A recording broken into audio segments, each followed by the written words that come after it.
mistaking that, because if you look at Olha aí, ó, o desenho dele com work that 14 he anos, did as a gente. teenager and as a kid, Ele ainda assinava como you know, Kutzenberg, it's né, o sobrenome dele. advanced. He tried going to the Pratt Institute of Art, and I think that lasted, it was a very short time, and then basically the Depression hit, and his father was out of work, and he started doing street signs for vendors and the vending carts and store windows to help his family make a living. So he never had, as far as I know, he never had any real formal training, just with those artists that came before him and copying their style. Quis estudar, né, num instituto para se aperfeiçoar como artista, só que ele nunca teve condições, né, porque a gente está falando ali do período da Grande Depressão, e o máximo que ele conseguia fazer é usando os artistas que ele gostava como referência e vendia cartões postais com ilustrações, né, em algumas lojas que pudessem comprar para tentar trazer uma grana já para dentro de casa, né. He had a few pen names, I believe, when he first started. He was born Jacob Kurtzberg, which was probably a little bit too long at the time, and maybe a little too ethnic for the times as well. So I think he was like Lance Kirby for a while.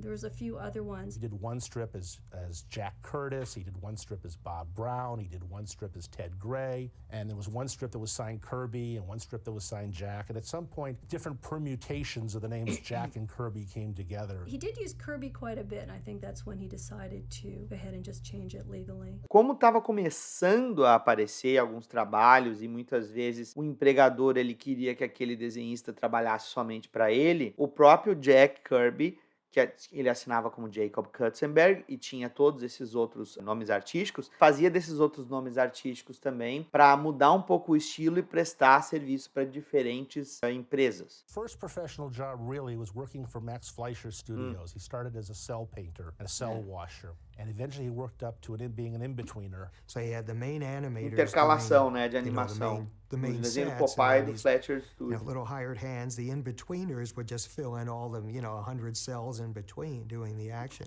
Which he didn't do for very long. It was a factory mentality job, sitting at long rows of desks, and he didn't really like that. It was not a creative job for him. From there, I think actually he did some newspaper strips for some syndicated stuff before he actually got into comic books. Jack went to work for a man named Victor Fox, who was very colorful in the comic book. He would tell us sometimes, he would laugh and talk about how guys working for Victor Fox in the 40s, if you wanted to cheat, you'd take a panel and you draw a little airplane in it and then put a big word balloon and said, wow, the guy in the plane, he said, move on.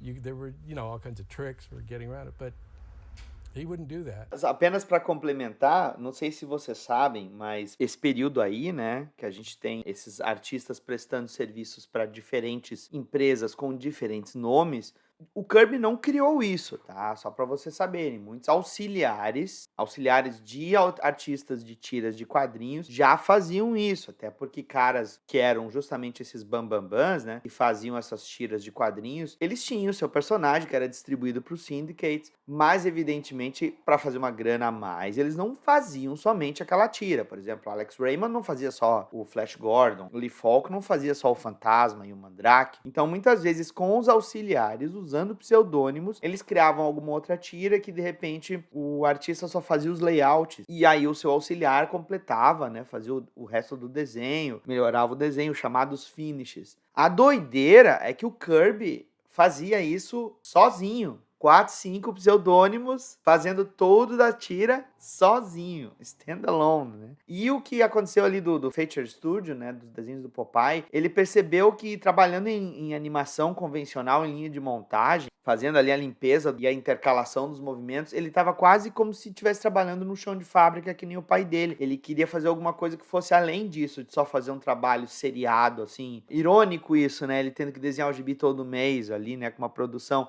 Mas ele via muito esse processo da animação desse modo. E eu vou falar uma coisa pra vocês. Eu já trabalhei com animação, acho muito legal, acho abnegada a pessoa que escolhe trabalhar com desenho animado, mas eu não trabalho mais com animação. É um trampo absurdo. E parece que você tá andando em círculos, que você tá desenhando a mesma coisa por horas e horas e dias e semanas. Foi comentado aqui pelo Ricardo. Curiosidade, você sabe o tamanho do papel que era utilizado na produção das tiras? Eles utilizavam um A3 na horizontal. Geralmente era assim. Então, tu tem ali mais ou menos perto do 30x40 ali, né, da arte original. Alguns autores usavam mais, que é o caso do Alex Raymond e do Harold Foster. Principalmente o Harold Foster naquele período ali entre Tarzan e Príncipe Valente, que eram maiores os originais. Especially at his peak. I mean, he would just pour that stuff on. The editor-in-chief at Victor Fox's company was a man named Mr. Roberts. There really was no Mr. Roberts. That was the pseudonym. Whoever was the boss that week was Mr. Roberts. And the Mr. Roberts at that time was a man named Joe Simon, who was much more experienced than Jack in comics, having been in the business for about 4 months longer. Joe was doing work on the outside, and he realized that this Jack Kirby guy was a very prolific artist, eager to make money. And so Joe hired Jack to help him with some outside projects.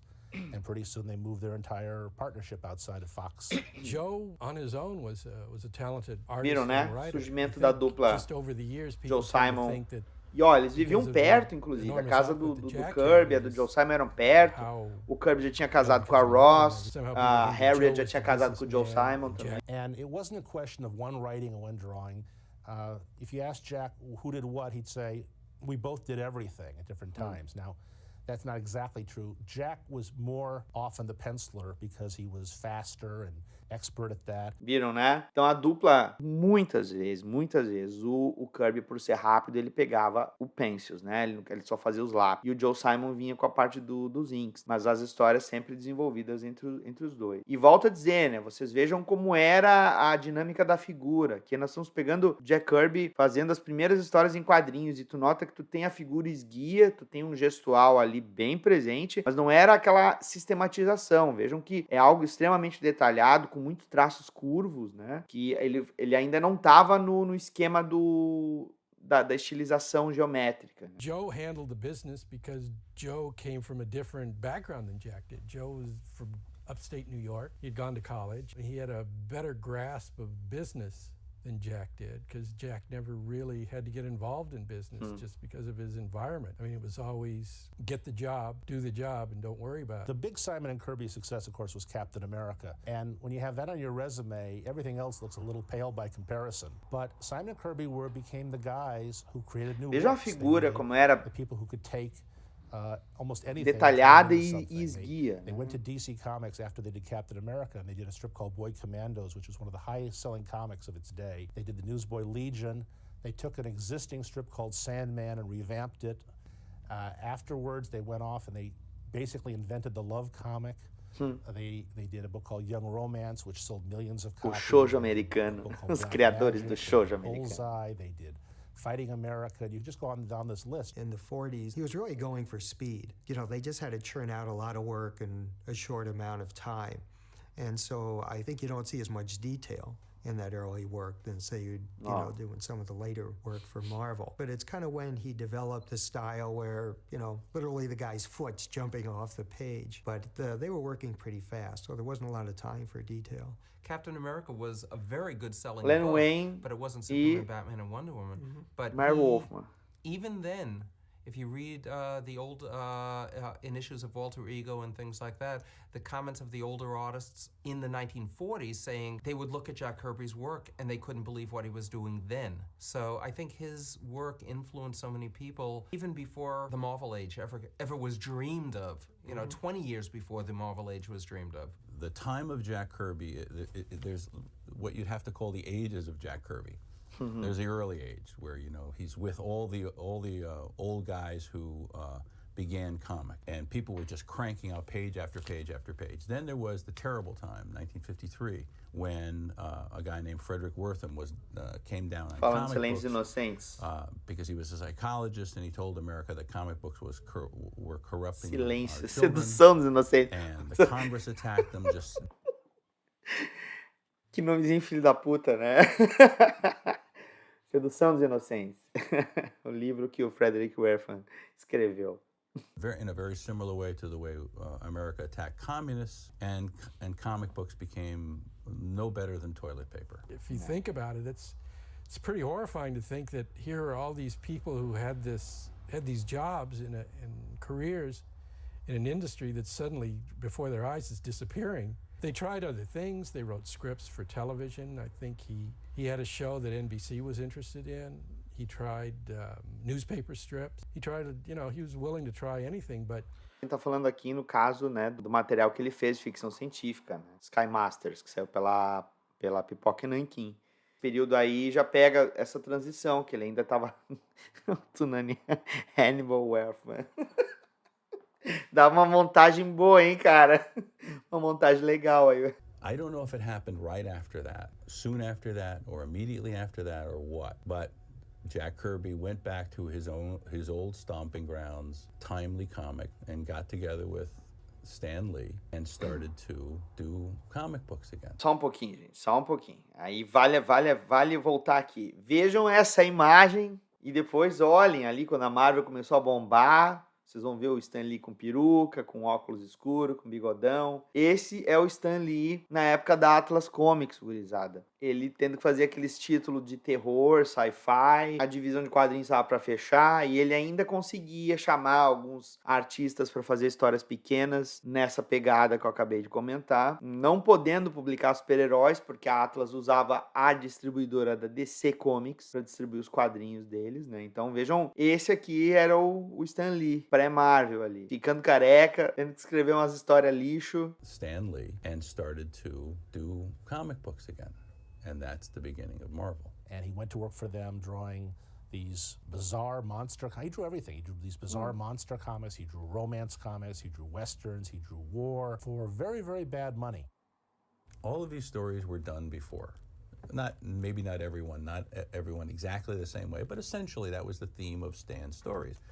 Jack took those themes and turned those stories into feature-length movies or comic books and twisted these characters just enough. Definitely without Jack Kirby, there wouldn't be Marvel Comics. I mean, because I think everyone agrees, no matter how many different stories there are about what happened, most people agree that they were shutting the doors before the FF came out. I mean, the way Jack tells it, the way he told it to me was he went up there and they were taking the chairs out. Vejam bem, tá? Esse período aí que ele tava retornando pra Marvel, tu não tá mais com a sociedade, né, de Joe Simon e Jack Kirby. Até porque o Kirby foi humilhado, assim, ele não queria trabalhar com a Marvel de novo. Ele tinha falado pro Joe Simon, olha, eu não quero voltar. Inclusive ele comenta, né, de dois achavam que tinha sido o Stan Lee, que era estagiário na Timely na época, tinha entregado eles quando eles prestavam trabalhos para o National Periódico, enquanto estavam esperando a grana dos royalties do Capitão América, que não vinha.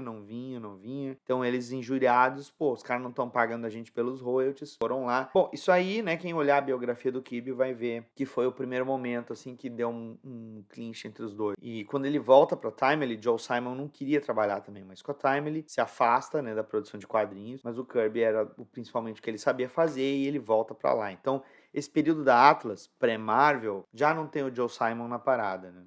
If you had said, can you go in and make a full range of superheroes out of what Timely had at that time, the answer would be no, that's not possible. But once they began, they could then step to the next one. So you had the Fantastic Four, then you had the Hulk, well, then you had Ant-Man, then you had Iron Man. Then, of course, there was Captain America who was frozen in the ice, or we didn't know where he was. Well, let's go get him. And then there's Submariner.